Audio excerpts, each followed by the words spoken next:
ನಾನು ಹಿರಿಯ ನಾಗರಿಕರ ಏನು ಕೆಲಸ ಮಾಡೋದಿತ್ತು ಈಗ ಇವರು ತಾವು ಟ್ರೈನಿಂಗ್ ತೊಗೊಂಡು ರಿಟೈರ್ ಆದಮೇಲೆ ನನ್ನ ಜೊತೆ ಇದ್ದಾರೆ. ಈಗ ಕ್ಯಾಂಪ್ ಮಾಡಿದಾಗೆ ಟೂರ್ ಮಾಡ್ತಾರೆ. BS ಶಾಲೆಯಲ್ಲಿ ತಾವು ಬಂದು ಇಲ್ಲಿ ಡೆಮೋನ್ಸ್ಟ್ರೇಷನ್ ಮಾಡಿ ಕಾಣಿಸಿದ್ವಿ. ನಾವೆಲ್ಲ ಅಟೆಂಡ್ ಆಗಿದ್ದೀವಿ. ಮರವು ವಿಷಯದಲ್ಲಿ ಅದರ ವಿಷಯ ನಾವು ತುಂಬ ಹಿರಿಯ ನಾಗರಿಕರಿಗೆ ಮರವು ಕೋಪ ಅಂತ ಹೇಳಿ ತುಂಬ ಕೆಲಸ ಮಾಡ್ತಾ ಇದ್ದೀವಿ. ನನ್ನೊಬ್ಬ ಫ್ರೆಂಡು ನಿಮ್ಮ KMC ಬಾಲಕೃಷ್ಣನ್ ಮಣಿಯಲ್ಲಿ ಸುಂದರ ಸಿದ್ರು. ಮೇಡಮ್ ನಮ್ಗೆ ಪೂರ ಮೋಟಿವೇಟ್ ಮಾಡಿದ್ದು ಅವನೇ. ಅದೇ ನಮ್ಮ ಉದ್ದೇಶ ಹಿರಿಯ ನಾಗರಿಕರೆಲ್ಲ ಕೊನೆವರೆಗೂ ಇಂಡಿಪೆಂಡೆಂಟ್ ಆಗಿ ತಮ್ಮ ಕಾಲ ಮೇಲೆ ನಿಂತ್ಕೊಂಡು ಇರಬೇಕು. ಒಂದು ಬೆಡ್ರಿಡನ್ ಆಗಬಾರ್ದು. ಈಗ ಮರವು ಬಂದು ಏನು ಅಂತ ಗೊತ್ತಾಗದೇ ಇರೋ ಹಾಗೆ ಆಗಬಾರ್ದು. ಯಾಕಂದರೆ ನಾವು ಅನೇಕ ಕಡೆ ಈಗ ಹಿರಿಯ ನಾಗರಿಕರ ಗ್ರೂಪ್ಸ್ ಮಾಡಿದ್ದೀವಿ. ಈಗ ನಿಮ್ಮಮ್ಮ ಹೇಗೆ ಮಹಿಳೆಯರನ್ನು ಔಟ್ ಮಾಡಿದ್ರು ಹಾಗೆ ನಾವು ಹಿರಿಯ ನಾಗರಿಕರನ್ನ ಔಟ್ ಮಾಡಿ ಬೇರೆ ಬೇರೆ ಬೇರೆ ಗ್ರೂಪ್ ಮಾಡ್ತೀವಿ. ಆ ಗ್ರೂಪ್ ಜೊತೆ ಆ್ಯಕ್ಟಿವಿಟಿ ಇರುತ್ತೆ. ಸೊ ಅಟ್ಲೀಸ್ಟ್ ಕೆಲವು ಆರ್ಗನೈಸೇಷನ್ ಒಂದು ಮಂತ್ ಮೀಟ್ ಮಾಡ್ತಾರೆ, ಕೆಲವರು ದಿನ ಬರ್ತಾರೆ. KMCಯಲ್ಲಿ ಒಂದು ನವ ಚೈತನ್ಯ ಅಂತ ಶುರು ಮಾಡಿದ್ವಿ. ನನ್ನ ತಂದೆಯವರಿಗೆ ಡಿಮೆನ್ಷಿಯಾ ಬಂದಾಗ ಶುರು ಮಾಡ್ತಾರೆ. ಅದು ಶುರು ಮಾಡಿದ್ದು 20 ವರ್ಷದ ಮೇಲೆ ಆಯಿತು. ಆದರೆ ಇವತ್ತು ಕೂಡ ಆ್ಯಕ್ಟಿವ್ ಆಗಿ ನಡೀತಾ ಇದೆ. ದಿನ ಬಂದು ಎಕ್ಸಸೈಸ್ ಅಲ್ಲ. ನೀವು KMCಯಲ್ಲಿ ಇದ್ದ ಸಮಯದಲ್ಲಿ ಎಷ್ಟೊಂದು ಹೆಲ್ತ್ ಕಾನ್ಷಿಯಸ್ ಆಗಿ ಸೆಮಿನಾರ್ ಮಾಡಿದ್ದು ನಾನು 2-3 ಅಟೆಂಡ್ ಆಗಿದ್ದೇನೆ. ಎಷ್ಟು ಚಂದವಾಗಿ ನಮಗೆ ಕನ್ವಿನ್ಸಿಂಗ್ ಆಗುವ ಇವಾಗ ನೆಟವರ್ಕ್ ಅದು ನಮಗೆ ಡಯಾಬಿಟೀಸ್ ಫೋಕಸ್ ಆಗಿತ್ತು. ಹೌದು ನಾನು ನೋಡಾಗ್ತಾ ಹಾಗೆ ನನ್ನ ಪೇರೆಂಟ್ಸ್ ನೋಡಿದಾಗ ನಾನು ಜಿರಿಯಾಟ್ರಿಕ್ಸ್ ಅನ್ನೋ ವಿಭಾಗದಲ್ಲಿ ಯಾವ ಡಾಕ್ಟರ್ ಇಲ್ಲ ಅದಕ್ಕೆ ನಾನು ಈಗ ನಮ್ಗೆ ಬೇಕಾದ್ರೆ ಶಿಫ್ಟ್ ಮಾಡಿ ಈಗ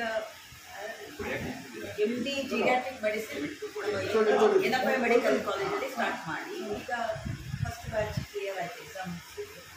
ಸೊ ಹಾಗೆ ನಮಗೆ ಗೊತ್ತಿದ್ದ ನಾಲೆಜನ್ನು ಶೇರ್ ಮಾಡಲಿಕ್ಕೆ NFI medical college and I was able to set up a good department. ಅಂದರೆ ವ್ಯತ್ಯಾಸ ಏನಂದರೆ ಜಿರಿಯಾಟ್ರಿಕ್ ಡಿಪಾರ್ಟ್ಮೆಂಟಲ್ಲಿ ತುಂಬ ಸಪೋರ್ಟ್ ಬೇಕು. ಅಂದರೆ ನಮಗೆ ಡಯಟಿಷಿಯನ್ ಬೇಕು, ಫಿಸಿಯೋಥೆರಪಿ ಬೇಕು, ಆಕ್ಯುಪೇಷನ್ ಥೆರಪಿ ಬೇಕು, ಮತ್ತು ಸೋಷಿಯಲ್ ವರ್ಕರ್ ಬೇಕು, ಸೈಕಾಲಜಿಸ್ಟ್ ಬೇಕು. ಸೊ ಅದೆಲ್ಲ ನಮ್ಮ ಡಿಪಾರ್ಟ್ಮೆಂಟಲ್ಲಿ ಪ್ರೊವೈಡ್ ಮಾಡಿ. ಸೊ ಅಂತ ಟೀಮ್ ಅವರ ಹಿರಿಯ ನಾಗರಿಕರನ್ನು ಮೀಟ್ ಮಾಡಬೇಕು ಆ್ಯಂಡ್ ಅವರನ್ನು ಎಲ್ಲ ಸೈಡಿಂದ ಹೆಲ್ದಿ ಆಗುವಾಗ ನೋಡ್ತಾರೆ. ಅಂಬರೀಷ್ ಅವರು ನಮಗೆ ಪ್ಯಾಲಿಯೇಟಿವ್ ಕೇರ್ ಬಗ್ಗೆ ತುಂಬ ಸೆನ್ಸಿಟೈಸ್ ಮಾಡಿದ್ರು.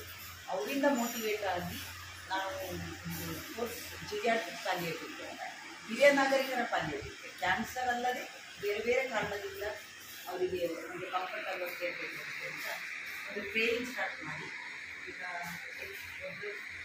ಬಂದು ಟ್ರೈನಿಂಗ್ ತೊಗೊಳ್ತಾ ಇದ್ವಿ. ಆಮೇಲೆ ಕೋವಿಡ್ ಟೈಮಲ್ಲಿ ಆನ್ಲೈನ್ ಮಾಡಿ ಈಗ ಅನೇಕರಿಗೆ ಸೆನ್ಸಿಟೈಸೇಷನ್ ಅದಕ್ಕೆ ಅಂಬರೀಷ್ ನಮಗೆ ನಾವು ಫಸ್ಟ್ ಶುರು ಮಾಡಿ ಮತ್ತೆ ಮುಂದೆ ನಾವು ಅದನ್ನು ಮುಂದೆ ತಗೊಂಡ್ರೆ ಅವರು ಇರುವಾಗ ನಮಗೆಲ್ಲ ಒಂದು 4 days ಟ್ರೈನಿಂಗ್ ಸಿಕ್ತು ಮಣಿಪಾಲದಲ್ಲಿ. ಅದರಿಂದ ನಮಗೆ ಅದೊಂದು ಸೆನ್ಸಿಟೈಸೇಷನ್. ಮತ್ತು ನಮಗೆ ಒಂದು ಜರ್ಮನಿಯವರು ಬೆಕ್ಕರ್ ಅಂತ ಬಂದು ನಮ್ಮನ್ನೆಲ್ಲ ಟ್ರೈನ್ ಮಾಡಿದ್ರು.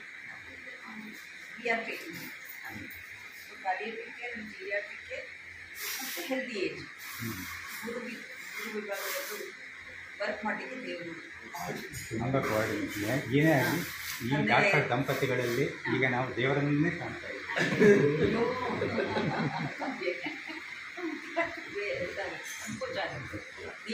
ಅಲ್ಲಲ್ಲ, ಮಾನವನಲ್ಲೇ ಮಾನವ ಇರುವಂಥದ್ದು ಅದು ಅದರಲ್ಲಿ ಇಟ್ ಇಸ್ ಎಪಿಟಮ್. ಈಗ ನೀವಿಬ್ಬರು epitome put is in a summary ದೇವರೇ.